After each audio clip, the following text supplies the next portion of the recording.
ہے بلندی پہ اپنا نصیب آ رہا ہے، محمد کا روضہ قریب آ رہا ہے۔ خوش آمدید کہتے ہیں آپ کو ایک بار پھر۔ علماء کرام ہمارے ساتھ موجود ہے، جناب قلعہ مفتی سہیل احمدی صاحب بھی تشریف لے آئے ہیں۔ خوش آمدید ایک بار پھر، عید مبارک۔ رات بڑا اچھا وقت گزرا الحمدللہ، بڑی زبردست محفل ہوئی۔ زہیر بھائی میں آپ سے گزارش کروں گا اس سیگمنٹ کا آغاز بھی آپ کیجیے گا نعت رسول مقبول صلی اللہ علیہ اللہم وسلم صلی علی سیدنا و مولانا محمد وعلی آل محمد صلی اللہ علیہ۔ فلک کے نظاروں،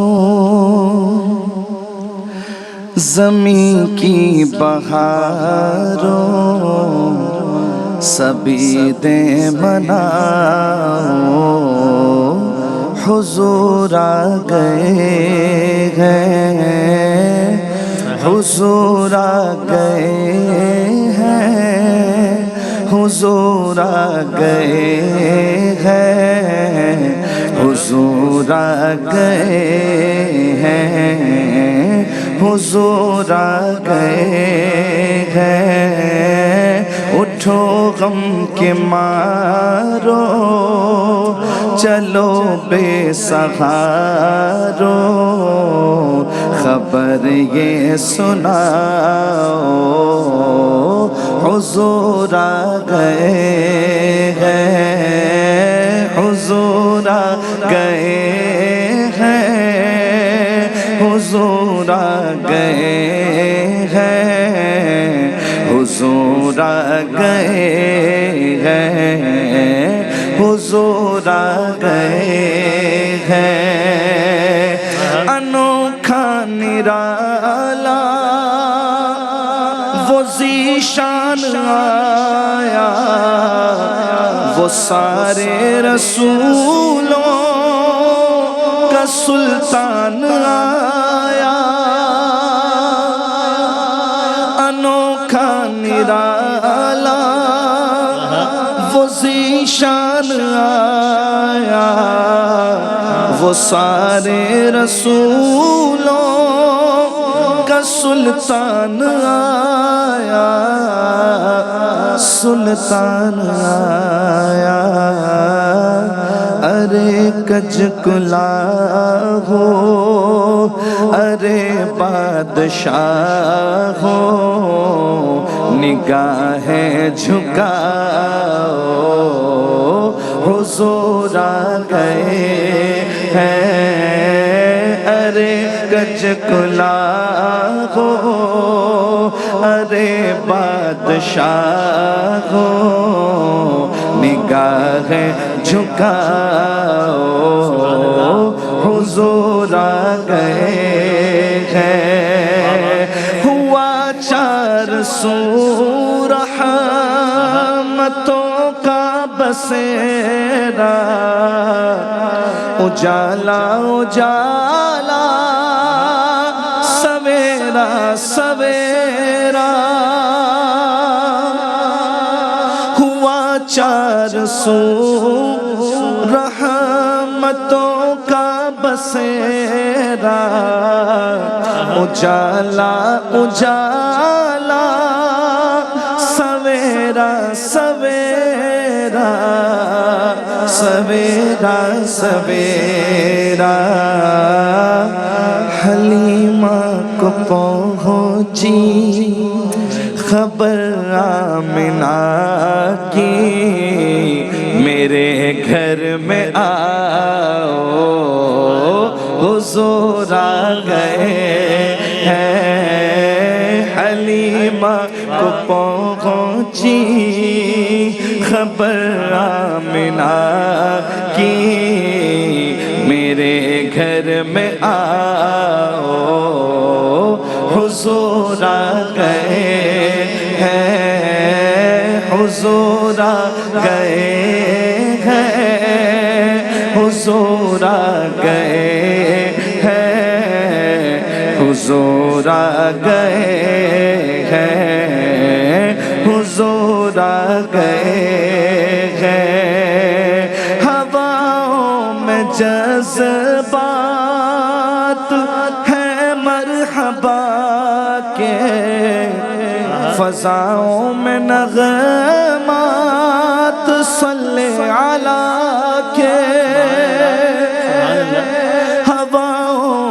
جذبات ہے مرحبا کے، فضاؤں میں نغمات صلی علی کے، صلی علی کے، درودوں کے گجرے سلاموں کے تحفے غلاموں سجاؤ، حضور آ گئے ہیں، حضور آ گئے ہیں، حضور آ گئے ہیں، حضور آ گئے ہیں، حضور آ گئے۔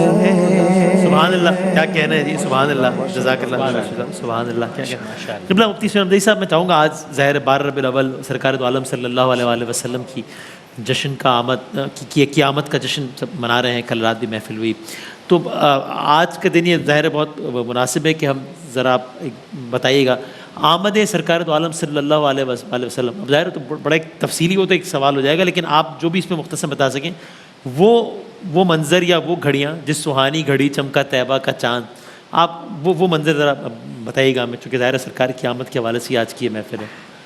بسم اللہ الرحمن الرحیم، صلی اللہ علیہ وآلہ وأصحابہ وبارک وسلم۔ سب سے پہلے آپ سب کو اور تمام دیکھنے والوں کو، سننے والوں کو آج عید کا دن بہت مبارک ہو۔ خیر مبارک، جزاک اللہ۔ کہ ظاہر ہے کہ اس دن وہ تشریف لائے کہ جس کے صدقے میں اللہ تبارک و تعالیٰ نے ساری نعمتیں ہمیں عطا فرمائیں۔ واہ واہ، اچھا، قرآن کریم خود اس بات کی وضاحت کرتا ہے ہاں، کہ جہاں پر یہ آیت کریمہ ہے نا کہ لقد من اللہ علی المؤمنین، کہ تحقیق اللہ تبارک و تعالیٰ نے ایمان والوں پر احسان فرمایا اس وقت جب اپنا رسول ان میں مبعوث فرمایا۔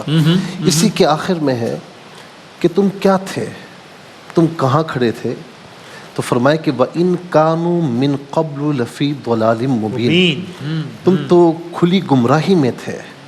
اچھا، دوسرے مقام پر فرمایا کہ وَاذْكُرُوا إِذْ كُنْتُمْ أَعْدَاءً فَأَلَّفَ بَيْنَ قُلُوبِكُمْ فَأَصْبَحْتُمْ بِنِعْمَتِهِ إِخْوَانًا، یاد کرو تم آپس میں دشمن تھے۔ دشمنیاں کیسی وسیم بھائی؟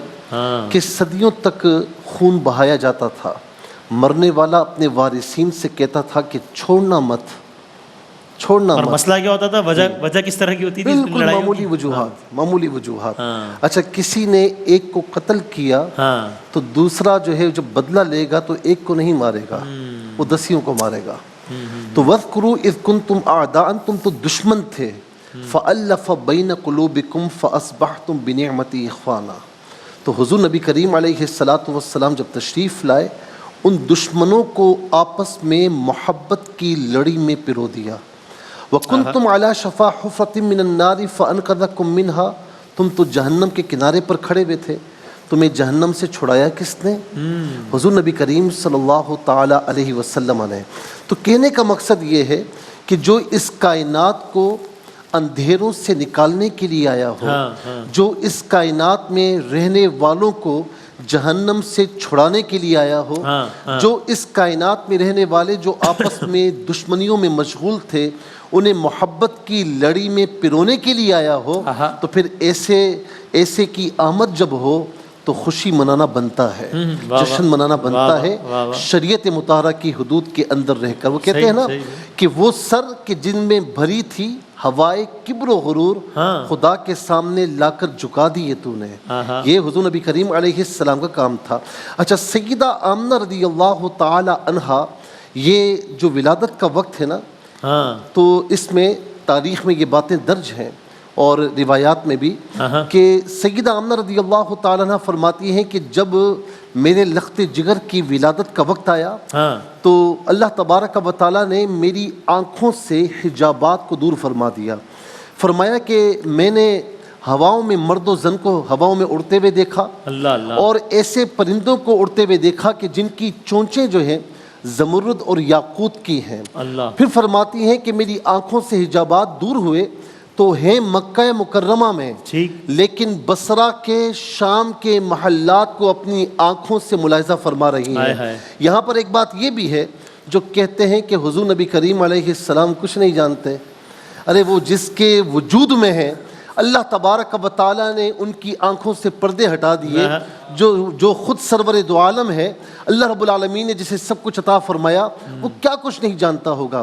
اچھا، حضرت عثمان بن ابی العاص رضی اللہ تعالی عنہ کی جو والدہ محترمہ ہیں حضرت فاطمہ رضی اللہ عنہا، وہ کہتی ہیں کہ جب حضور نبی کریم علیہ السلام کی ولادت ہوئی نا، تو فرماتی ہیں کہ رأیت البیت، میں نے گھر دیکھا، قدم طلع النور حین وضع قدم طلع نورا، فرمایا کہ جس وقت ولادت ہوئی تو میں نے دیکھا کہ نور بھرا ہوا ہے۔ وَرَأَيْتُ النُّجُومَ، میں نے ستاروں کو دیکھا، تدنو، وہ اتنے قریب آ چکے ہیں، اتنے قریب آ چکے ہیں، ظننتُ انہا ستقع علیہ، مجھے یہ گمان ہوا کہ کہیں یہ ستارے بالکل نیچے نہ آ جائیں۔ اچھا، پھر جبرائیل علیہ السلام جھنڈے گاڑ رہے ہیں، ایک مشرق میں، ایک مغرب میں، خانہ کعبہ کی چھت پر، بیت المقدس کی چھت پر، یعنی یہ قدرت کی طرف سے حضور نبی کریم علیہ السلام کی آمد پر ایک خوشی کا اظہار تھا۔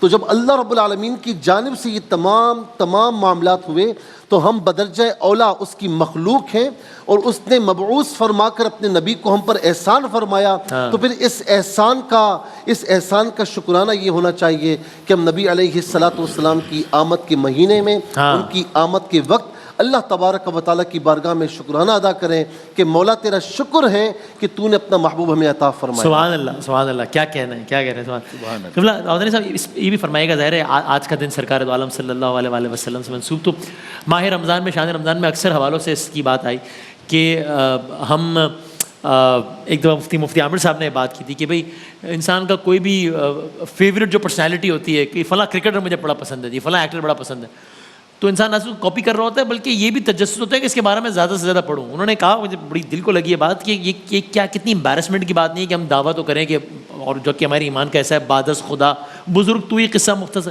اور ان کی سیرت کے بارے میں ہی نہ معلوم ہو، پڑھا ہی نہ ہو۔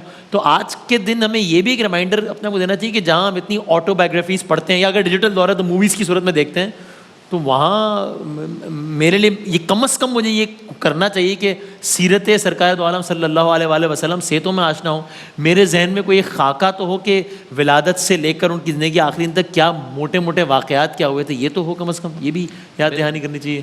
بالکل درست ہے۔ ظاہر ہے کہ اگر انسان کسی سے محبت کرتا ہے، اگر انسان کسی کو مانتا ہے، تو ماننے کے بعد اس کے دل میں یہ تمنا، جستجو، کیوریوسٹی اس کے اندر ہونی چاہیے کہ وہ اس کے بارے میں مزید معلومات حاصل کرے تاکہ اس کی بہتر معرفت حاصل کر سکے۔ پیغمبر اکرم اعلان رسالت سے پہلے، پیغمبر اکرم اعلان رسالت کے بعد، ظاہر ہے کہ نبوت تو ان کی اس زمانے سے کن تو نبیًا و آدم و بین الماء والطین، مگر اعلان رسالت سے پہلے جو پیغمبر اکرم کا اخلاق تھا، کردار تھا، کس طریقے سے پیغمبر اکرم کو لوگوں کے درمیان معرفی کروائی گئی، پروردگار عالم کی طرف سے خاص اس کا اہتمام کیا گیا، پیغمبر اکرم نے اپنے کردار کے ذریعے سے اپنی صداقت کو منوایا، امانت کو منوایا۔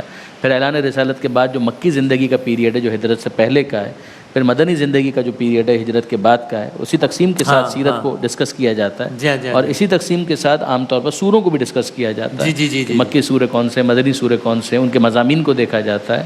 تو پیغمبر اکرم کی سیرت خود قرآن مجید کے اندر اس کا ایک بہت بڑا حصہ ہے کہ جو محفوظ کیا گیا، پھر اس کے بعد جو سیرت کی کتابوں کے اندر محفوظ کیا گیا۔ پھر آج کے زمانے میں انٹرنیٹ نے بہت ساری چیزوں کو آسان کر دیا، جہاں پر بہت ساری کمپلیکیشنز آئیں، مگر بہرحال بہت ساری چیزیں آسان ہو گئیں کہ بڑے اچھے دروس اور بڑے اچھے بیانات کتاب کے اندر تو تھے ہی، لیکن جگہ بہرحال علماء کرام نے اسی سے اپنے بیانات کو پریپیئر کر کے جب پیش کر دیا اور وہ ریکارڈ ہو گئے، محفوظ ہو گئے، تو ہوا کے اندر وہ آواز بکھر نہیں گئی، محفوظ ہو گئی۔ تو وہ صوتی جو آثار موجود ہیں ان کے ذریعے سے بھی انسان اپنے آپ کو اپگریڈ کر سکتا ہے، اپڈیٹ کر سکتا ہے۔ اشعار کی صورت میں بھی بہت کچھ کام کیا گیا، باقاعدہ منظوم، جیسے آپ حفیظ جالندری کا پڑھا کرتے ہیں، اسی طریقے سے مولانا حالی کا جو آپ پڑھا کرتے ہیں، ظاہر ہے کہ اس کے اندر بہت کچھ ایسا ہے کہ بہت ساری چیزیں جو نثر کے اندر نہیں انسان یاد کر پاتا، تو اگر نظم کے ذریعے سے اس کو یاد کر لے اور اچھے اشعار ہوں، ظاہر ہے کہ جن اشعار کی مفتی صاحب گرفت کر رہے تھے ان کو آپ استثناء کر دیجئے، ورنہ ایسا نہ ہو کہ اگلا پورا جواب مفتی صاحب لیکن یہ کہ بہرحال جو اچھا کلام ہے اس اچھے کلام کو تو ظاہر ہے کہ پروپیگیٹ ہونا چاہیے اور اس کے ذریعے سے بھی سیرت سے بہتر آشنائی حاصل کی جا سکتی میں آپ سے چاہوں گا آپ سے آغاز کرتے ہوئے پھر آپ لوگ سب کہ ظاہر سرکار دو عالم صلی اللہ علیہ وسلم کی زندگی اتنے سارے واقعات ہیں، آپ سب ایک ایک کر کے مختصر کوئی بھی ایک واقعہ، تاکہ آج کا دن ہے تو آپ کی سرکار کی سیرت سے کوئی بھی ایک واقعہ مجھے بہت واقعہ یاد آتا ہے، مجھے بہت پسند بھی ہے۔ آیت اللہ دستغیب شیرازی کے جو مواعظ چھپے ہوئے ہیں اس کے اندر بھی یہ چیز موجود ہے کہ پیغمبر اکرم کے پاس ایک شخص آیا اور اس نے قبیلے کا تھا اور اس نے پیغمبر اکرم صلی اللہ علیہ وآلہ وسلم سے نصیحت کی فرمائش کی، تو پیغمبر اکرم نے اس سے ایک جملہ کہا کہ اذهب ولا تغضب، جا اور اپنے غصے کو قابو میں رکھنا، اپنے غضب کو کنٹرول میں رکھنا۔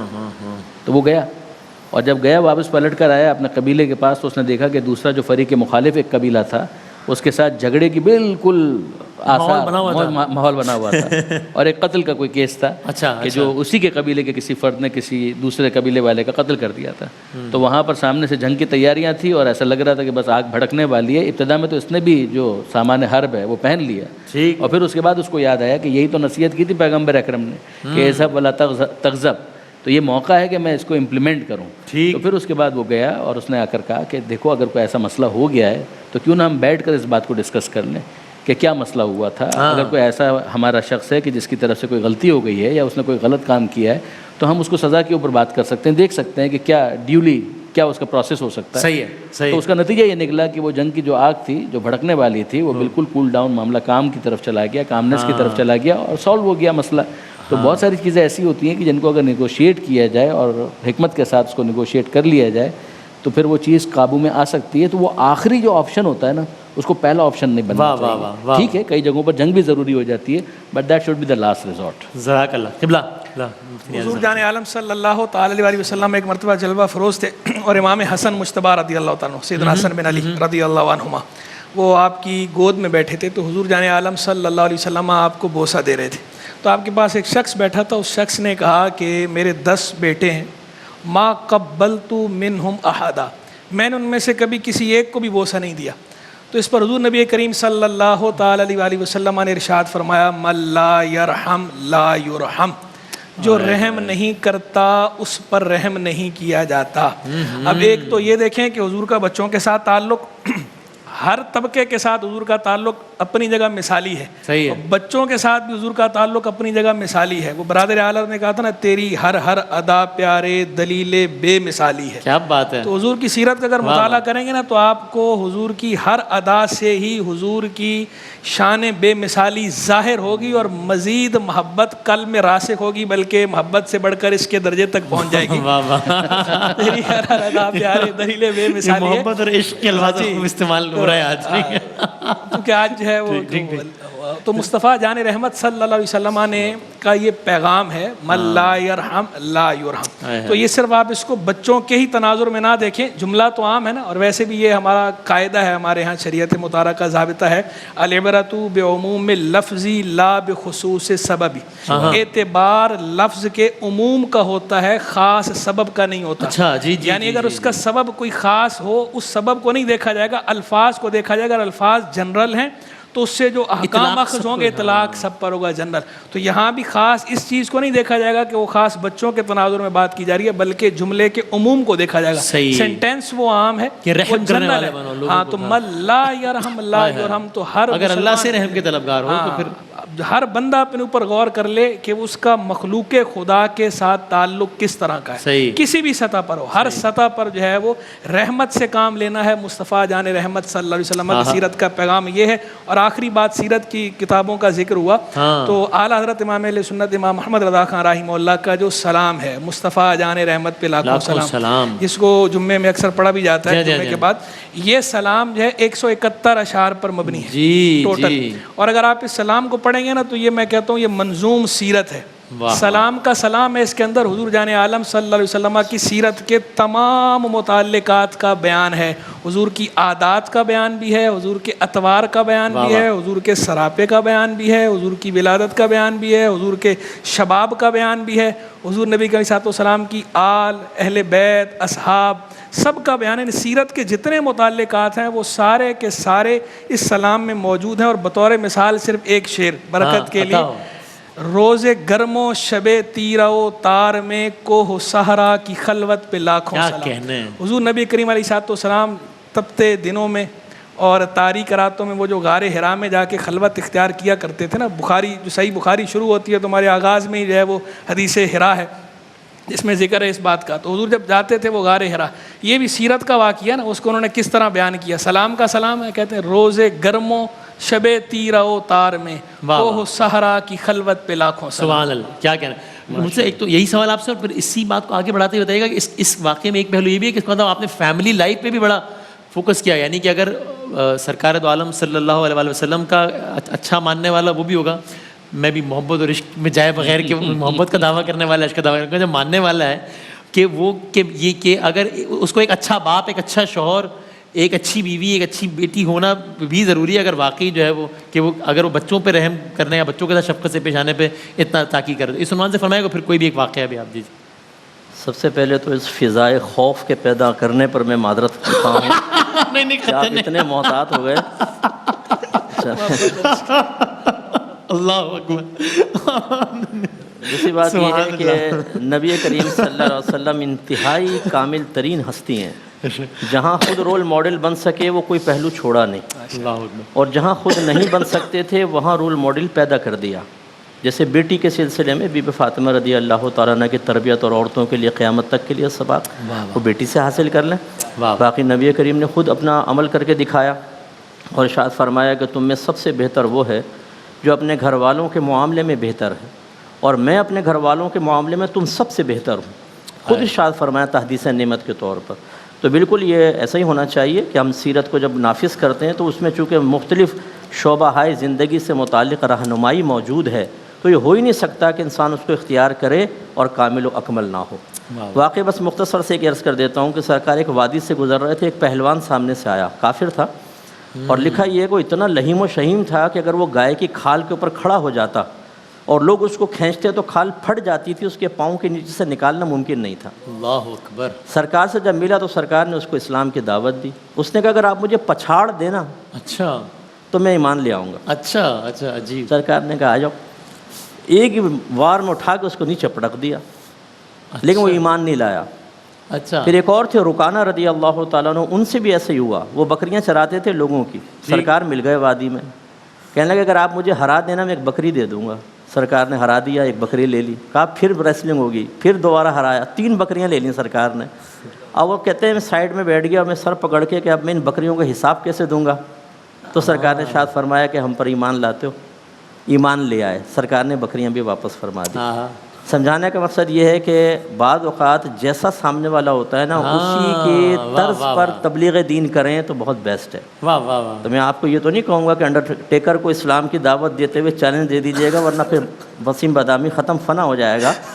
لیکن یہ ضرور ہے کہ ہمیں جیسے ڈاکٹرز کو دینی ہے تو ذرا انہی کی لینگویج میں, ان کی ٹرمز یوز کرتے ہوئے, انہی کے طرز کے اوپر. اسی طرح اسکول, کالج, یونیورسٹی میں جائیں تو وہاں بیان کا انداز مختلف ہونا چاہیے. ہر جگہ ممبر نہیں چلتا ہے, ہر جگہ روڈ کے بیانات نہیں چلتے ہیں. آپ کو لوگوں کی ذہنی سطح کے مطابق, ان کی کیفیات, ان کی طبیعتوں کے مطابق تبلیغ کرنی ہوگی اور کامیابی ہوگی. ضمناً بس ایک بات عرض کرتا ہوں کہ نبی کریم صلی اللہ علیہ وسلم کو 40 مردوں کی طاقت حاصل تھی, اور وہ 40 مرد جنتی تھے, اور ایک جنتی مرد کی طاقت دنیاوی 100 مردوں کے برابر ہے. گویا کہ نبی کریم صلی اللہ علیہ وسلم کو 4000 مردوں کی طاقت حاصل تھی. یہ تو بخاری میں موجود ہے. حضرت انس کہتے ہیں کہ ہم آپس میں کہا کرتے تھے کہ سرکار کو 30 جنتی مردوں کی طاقت حاصل ہے, اور ایک روایت میں 40. اس کا مطلب آپ غور کریں کہ اگر مشیت الہی درمیان میں نہ ہوتی تو یہ نبی کریم صلی اللہ علیہ وسلم کے لیے جہاد وغیرہ صحابہ کو یوز کرنا کوئی پرابلم نہیں تھا. 1000 کا لشکر جرار تھا نا, 4000 مردوں کی طاقت والا چٹان اٹھا کے یوں پھینکتا تو ہوا میں اڑ جاتے سارے کے سارے. جو زمین پہ کھڑے ہو کے چاند کے 2 ٹکڑے کر دے, وہ کافروں کو 2 ٹکڑے نہیں کر سکتا, لیکن مشیت الہی ہے. جیسے حضرت نے فرمایا تھا نا کہ پہچانے نبی کریم صلی اللہ علیہ وسلم کو, ان کو اپنی مثل بشر نہ سمجھیں. میرے آقا صلی اللہ علیہ وسلم کو اللہ نے بڑے اختیارات, بڑی طاقت اور بہت کچھ نعمتوں سے نوازا ہے. اظہار اس لیے نہیں کرتے کہ مشیت الہی درمیان میں آ جاتی ہے, اور اعلیٰ حضرت فرماتے ہیں کہ میدان محشر میں مشیت الہی سامنے نہیں ہوگی. سرکار کو بڑا اختیار دیا جائے گا. ہاں جہاں حکم الہی ہے وہ ہے, ورنہ سرکار کو بہت اختیار ہوگا, اور اظہار اختیار اس وقت دیکھیں پہ جو اعلی محبت ہیں وہ کیسے انعام پاتے ہیں. انشاءاللہ. سبحان اللہ سبحان اللہ. کیا کہنا ہے قبلہ, بتا یہ آخری بات بتا. اچھا, ایک تو مجھ سے چھوٹے ہیں اور دو بزرگ ہیں. اب میں وضاحت بھی کر دیں کہ آپ نے کن کو چھوٹا اور کن کو بزرگ کہا ہے. رمضان میں جن کو بزرگان کہا کرتا تھا تو ان کو بزرگ کہا ہے میں نے. اس کی زد میں آگے قبلہ داؤدانی صاحب وہ چھوٹے. اچھا, دونوں بزرگوں نے اور ہمارے علامہ مفتی صاحب نے جو باتیں فرمائی بالکل انہی کی روشنی میں. تو سوری اس ڈیفینیشن کے اندر میں طفل مکتب تو ہوں, لیکن ویسے بھی طفل ہو گیا نا میرا آپ کے سامنے. میں جو علماء میں ان کی بات کر رہا ہوں. تو ٹھیک ہے, صحیح ہے. اچھا, اب اس میں یہ کہ حضور نبی کریم صلی اللہ علیہ وسلم کا یہ ترہ امتیاز ہے کہ آپ نے پہلے احکامات نہیں دیے. صحیح ہے نا, چاہے خواتین کا معاملہ ہو آپ نے پہلے کر کے دکھایا. علم جہاد کو بلند فرمایا کہ مکے والوں تم بیٹیوں کو زندہ دفن کرتے ہو, میں محمد تمہارے درمیان کھڑے ہو کر یہ اعلان کرتا ہوں کہ فاطمہ تو بضعۃ منی, فاطمہ میرے جگر کا ٹکڑا ہے. ٹھیک ہے نا. اچھا, پھر آپ یہ دیکھیں کہ اگر آج محبت اور عشق کرنے والے دونوں صاحبان نے بہت لیول کی گفتگو فرمائی. اچھا, اب مسئلہ یہ ہے اگر ہم عشق کا دعویٰ کرتے ہیں تو یاد رکھیں کہ جس سے ہم عشق کر رہے ہیں نا اس کی زندگی کا ہر گوشہ ہمارے لیے مشعل راہ ہے. صحیح. اور ہمیں اتباع کرنے کا حکم بھی دیا گیا ہے. تو کیا بات ہے کہ گھریلو معاملات ہوں, ازدواجی زندگی ہو, یا بچوں کے ساتھ معاملات کا ہو, دوست احباب کے ساتھ ہو, بزنس کا معاملہ ہو, یعنی ہر معاملے میں ہم فیل کیوں نظر آتے ہیں, ہم پیچھے کیوں نظر آتے ہیں. تو ضرورت اس امر کی ہے کہ صرف زبانی دعوے نہ کیے جائیں, صرف سوشل میڈیا کا شیئر بن جائے بندہ, زبانی دعوے کرتا رہے لیکن فجر کی نماز میں پتہ ہی نہ ہو اس کا. حضور نبی کریم علیہ السلام کی اتباع سے اس کی زندگی خالی ہو تو یہ اہل عشق کو زیب نہیں دیتا. اہل عشق کو حکم کا انتظار بھی نہیں ہونا چاہیے, جس طرح فرمایا گیا بس دیکھیں کہ محبوب نے کیا ہے, کس کو پسند کیا اس پر عمل کیا جائے. آپ دیکھیں کہ حضور نبی کریم صلی اللہ علیہ وسلم اگر ایک شوہر کی حیثیت سے ہیں تو سیدہ عائشہ رضی اللہ تعالیٰ عنہ کہتی ہیں کانا خلقہ القرآن, ان کا جو اخلاق ہے وہ سارا قرآن میں موجود ہے. اگر ایک مالک کی حیثیت سے ہیں, آقا کی حیثیت سے ہیں, تو انس بن مالک رضی اللہ تعالیٰ عنہ فرماتے ہیں کہ فما قال لی اف قط, کبھی ہمیں اف تک نہیں فرمایا, کبھی اف تک نہیں فرمایا. ایک بھائی کی حیثیت سے ہیں تو ایک رضائی بہن کسی معاملے پر آتی ہیں تو فرماتے کھڑے ہو جاتے ہیں اور فرماتے کہ آپ کو آنے کی ضرورت نہیں تھی. ٹھیک ہے نا, اور کام فوراً کر دیا. تو اس کا مطلب ہے کہ ہمیں پڑھنے کی ضرورت ہے سیرت مقدسہ, تو ہمیں پڑھ کر اس پر عمل بھی کرنا ہے, تبھی یہ عشق مکمل ہوگا, ورنہ یہ عشق کبھی مکمل نہیں ہوگا. اور آخر بات, ثمامہ بن آسال جو ہے وہ بڑا دشمن تھا اور جان کے در پہ رہتا تھا. جب پکڑا اور مسجد نبوی کے ستونوں کے ساتھ باندھ دیا گیا تو حضور نبی کریم علیہ السلام 3 روز تک متواتر اس کے پاس ہے, سخت ترین دشمن. پوچھا کیا معاملہ کیا جائے تیرے ساتھ, اور اس نے اس وقت بڑے درست لہجے میں جواب دیا. اچھا, پھر تیسرا دن جب ہوا وہی سوالات وہی جوابات, تو آقا علیہ السلام نے مسکراتے ہوئے فرمایا کہ صحابہ ایسے آزاد کر دو, کوئی بدلہ نہیں لیا. ٹھیک ہے نا. اب اس کے بعد جب وہ آیا اسلام میں داخل ہوا تو 3 تاریخی جملے کہے. اس نے کہا کہ یا رسول اللہ صلی اللہ علیہ وسلم, آج کے دن سے پہلے آپ کے دین سے زیادہ نفرت مجھے کسی دین سے نہیں تھی, لیکن آج کے دن کے بعد سے جو جتنی محبت آپ کے دین سے ہے اتنی محبت کسی اور سے نہیں ہوگی. پھر شہر مدینہ کی بات بھی کی, اور پھر تیسرے نمبر پر کہا کہ مجھے آپ سے زیادہ نفرت کسی شخصیت سے نہیں تھی, لیکن خدا کی قسم آج کے بعد اگر سب سے زیادہ محبت ہوگی تو وہ آپ سے ہوگی. تو ہمارا عمل بھی ایسا ہونا چاہیے, ایسا نہ ہو کہ لوگ کہیں کہ مسلمان ایسے ہوتے ہیں, میلاد منانے والے ایسے ہوتے ہیں, بلکہ ایسا ہونا چاہیے کہ ہمارا کردار دیکھ کر اپنے غیر بھی ہمارے قریب آ جائیں اور دین اسلام میں داخل ہونا شروع کریں. سبحان اللہ, جزاک اللہ, بہت بہت نوازش, بہت شکریہ مفتی صاحب, نیازی صاحب, داؤدانی صاحب, بہت بہت شکریہ. تمام علماء کرام کا بہت شکریہ. ابھی بہت سارے سیگمنٹس ابھی اور ہیں انشاءاللہ نشریات میں. ایک بریک کے بعد ہم دوبارہ حاضر ہوتے ہیں انشاءاللہ. نصیبا رہا ہے محمد کا روضہ, قریب آ رہا ہے